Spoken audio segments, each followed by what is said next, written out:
It's like you're caged and every time you So here's an RS200 boat tour. We're going to go through some of the little things that make a big difference that I haven't covered in my other videos. So starting with the tow straps, they come as standard with these buckles from RS now, which are quite good at just doing the tow straps, but I found I maybe kick them and let them off, so just change it for the webbing, looped over on itself, and then an adjustable splice. I don't tend to adjust the tow straps too much, maybe shorten them a bit if it's a wavy day just to keep locked in, but most of the time they're set where they are. Done a video on the kicker and cuddigan blocks, separating them out. Another important thing is always have your kicker running through the inboard cleat. It just gives you a bit more space for your hand to pull on the controls. Did away with the double block on the grab rail. Thought that was overkill really, as it came from RS, so just switched that out for a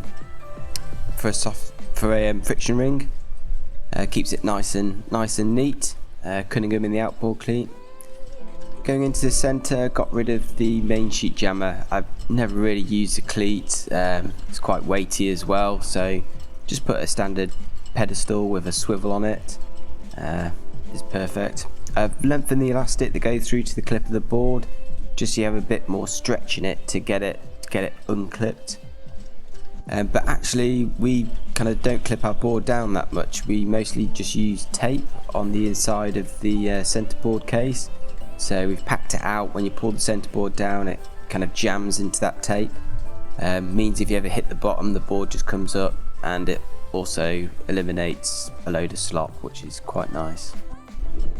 Krutov straps, yeah, they come as standard to this kind of deck fitting here, and on the old boats it actually came to the side, but Emma prefers them into the kicker mountings at the front of the boat. Just lets her stretch her legs a little bit more. We've got this, see where it goes into the kicker there. So we've got this 3-to-1 continuous splice, which you just shuffle around to shorten the straps. I'll show you. Yeah, so you just shuffle the rope round, put some more rope into the system, shortens up the straps, or you shuffle it back. So really quick to adjust. And yeah, so that's kind of the Krutov straps.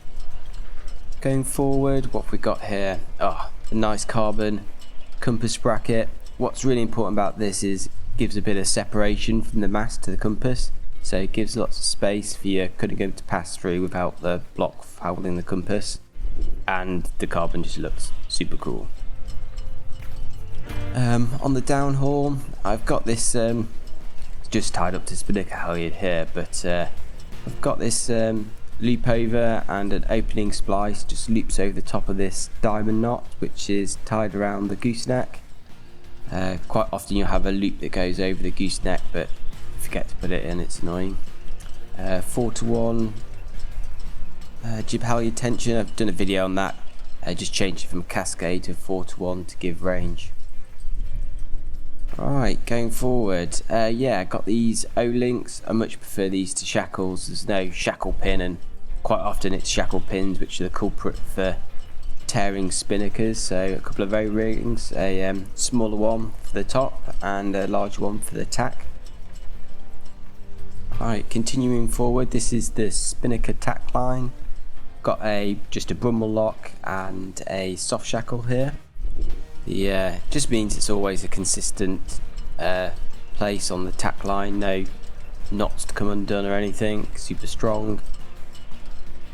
And the other important thing about the tack line, especially with the new kites, is I kind of felt that sometimes in light winds it's nice to fly the kite a little bit higher off the bowsprit. So I've got an adjustable splice here where I can just ease that tack line off a little bit and float the kite round a bit higher into inward. Got the standard kind of elasticated forestay. They've been around for a little while, but I've just got it with a diamond knot attached and a slipping splice, which is quite nice. Keeps the forestay tight all the time, but there's a stopper at the front, so you never have to worry about your mast falling down if you let the tension off. Oh, one thing that is really important in 200s, which doesn't get discussed much, is the distance of your kicker fitting on the boom. Quite often they come just in completely different places from RS, so it's worth measuring. Ours is 37 centimeters from the front edge of the boom back to the fitting. If the fitting's too far back, it just pulls on, bends the mast, and flattens the sail before it pulls too much leech tension on.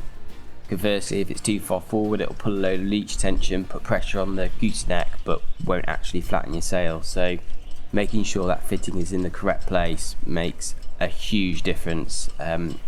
Yeah, I've been caught out by that with a new boom a few times. Got a nice bit of calibration on the kicker. Just let the halyard off to give you show you what it looks like. Snug up the kicker. So downwind, we're about up here on the kicker between these two settings, depending on how much twist I want. The calibration marks is like a thinner bit of Dyneema, red Dyneema ran inside. It just pops out through the line and does a hitch, then buries itself back in. And then when it's windy upwind, you'll be right down the bottom, so you can get a bit of an idea for the type of range me and Emma are using. But yeah, that calibration marking system with the Dyneema, different colour Dyneema running through in half hitches just looks super cool. Yeah, the 3-to-1 continuous splice on the toe straps again. Everything else is pretty standard. There's not a load you have to change on the boats.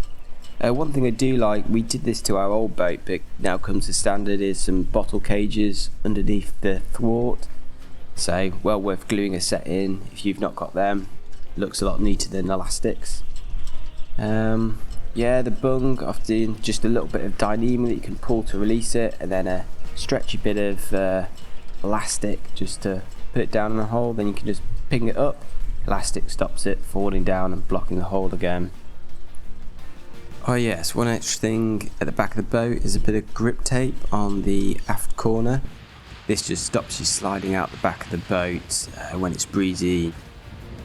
Not sure what else I've got for you. I think that is pretty much it on all the Bimbles. So some small but pretty useful tips there for boat rigging. I hope you found that interesting and liked the video. Thanks for watching and take care.